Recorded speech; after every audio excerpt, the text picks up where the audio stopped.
বন্ধুরা, আজকে দুপুরে বানিয়েছিলাম পেঁয়াজ আলুর পোস্ত।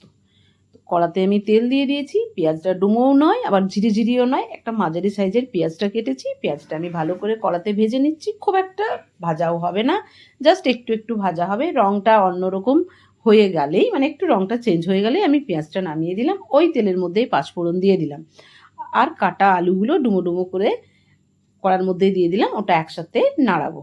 বেশিক্ষণ ভাজবো না, পোস্তর আলু কিন্তু বেশি ভাজতে নেই, তাহলে ভালো লাগে না খেতে। এরপর আমি একটা চাপা ঢাকা দিয়ে দেবো। এরপর আমি 50 গ্রাম পোস্ত আর 6-7টা লঙ্কা মিক্সিতে ঘুরিয়ে নেব।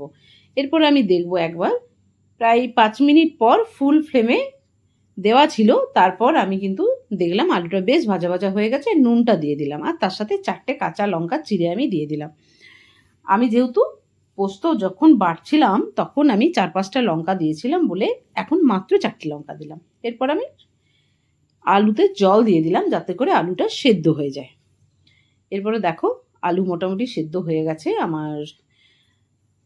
এরপর আমি দিয়ে দিচ্ছি পেঁয়াজে ভাজাগুলো, তারপরে দিয়ে দিচ্ছি পোস্তটা। পোস্তটা দিয়ে কিন্তু খুব একটা ফোটাবো না, ভালো করে নাড়িয়ে চাড়িয়ে নেব। গরমের দিনে না আলু পোস্তটা আমরা ভীষণভাবে পছন্দ করি। তোমরাও এরকম করে করে দেখো একদিন, পেঁয়াজটা উপর থেকে দিয়ে দেখবে স্বাদটাই অন্যরকম হয়।